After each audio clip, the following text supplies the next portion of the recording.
Srácok, itt az ideje, hogy beszélgessünk.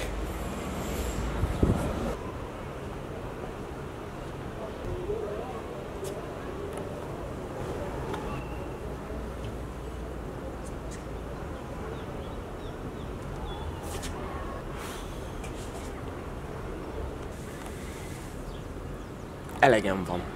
Srácok, elértem az életemben egy olyan pontra, ahol azt mondom, elegem van. Elegem van a nem cselekvésből, a stagnálásból, és el is mondom, mire gondolok. Biztosan mindenkivel előfordult már, hogy tologatott egy projektet, halaszgatott egy dolgot, de elért egy olyan pontra, hogy a végén, fuck that, és megcsinálta. Na én most elértem erre a pontra, és nagyon jó érzés. Nagyon jó érzés. 3,5 éve vagyok az Eszterházy Egyetem hallgatója mozgókép és média szakon. Ebben a 3,5 évben nem mertem összeszámolni, de körülbelül 15 videót, projektben vehettem részt. Vagy például videót csináltam. 15-öt. Más lenne, hogyha nagy filmekről beszélnénk, és hatalmas projektekről, de nem, ezek a 15 kis projekt, ez akár 3 perces videók, és ez a 15 borzalmasan kevés, és szégyenre való, és nem is tudom. Most júniusban fogok államvizsgázni, és elmondom, hogy nézett ki ez a 3,5 évem. Bejártam az órákra, azért jó diák voltam, de késve jártam be, és az órák után egyből hazamentem. Valamilyen indokkal fogva egyből hazarohantam, és igazából nem is nagyon érdekelt, hogy mi lesz, vagy hogy most mit tanulok, vagy bármi. És lefogadom, hogy most júniusban az államvizsgára tanulva sokkal többet fogok tanulni, mint a 3,5 év alatt összesen. Inkább csak elenyéltem a dolgot, az egész sulit egyébként nem figyeltem oda a kapcsolatokra, nem figyeltem oda az emlékekre se, és úgy az egész úgy nem annyira érdekelt. Persze ez most lehet, hogy szörnyen hangzik, de hát az egyetemi életnek, egy átlagos egyetemi életnek körülbelül a 60%-át éltem. Úgyhogy 2 egyetemen voltam.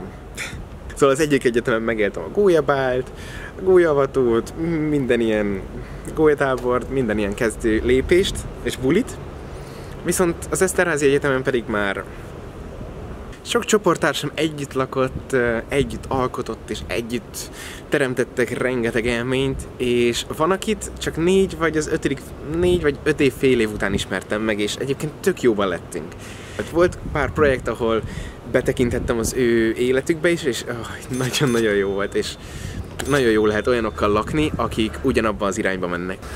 Na most én ebből a szociális életből kimaradtam, tavaly voltam először a saját filmfesztiválunkon, mint mozgóképes, és nagyon jó volt, és élveztem, és minden nagyon-nagyon király volt, és nem is értem, hogy hagytam ki az egészet, és de mondhatni nem érdekelt így az egész, nem érdekeltek a kamerák, nem érdekelt a történelem, és az egész... Viszont egy valami annál inkább, és az pedig a YouTube. Elképzelhetetlenül sok órám van már a YouTube-ban, és nem is a platformban, nem is kreálásban, hanem a videók nézésében, és ezzel kapcsolatosan van egy megbánásom is.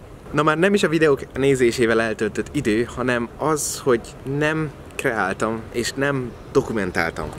Tudjátok, milyen jó érzés visszanézni akár egy 2 éve készült videót, vagy akár az első bizonyos videómat, amit 10 éve csináltam. Ide be is linkelem majd fentre, majd kattintsatok rá és nézzétek meg, mert annyira jó emlék, annyira jó, és nagyon-nagyon közel áll hozzám. Úristen, látjátok? Ezek azok a naplementék, amikért elképzelhetetlenül imádom a teraszunkat, vagyis a tetőnket. De ezt is majd elmondom nektek. De nekem ezek a videók olyanok, mint egy fotóalbum, és igazából nekem kincset érnek, és ezért is bánom, hogy nincs több belőlük, hogy az egész, nem tudom. Sok mindent felveszek, viszont nem...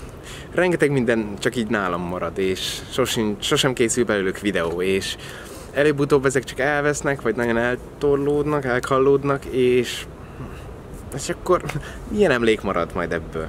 Igen, a tanulásról még annyit, hogy én suliban nem tudok jól tanulni, és az nem nekem való, viszont YouTube-on pedig minden nap folyamatosan nézek videókat, fejlődök, én is jobb leszek, és ez a nekem való. És most januárban beruháztam az életem első kamerájára, majd meg is mutatom, és végre elkezdett érdekelni az egész filmes világ, végre én is tréberkedhetek kamerákról, mert érdekel az egész, és yes! És már március van, és még mindig nincs videóm, pedig már január óta megvan.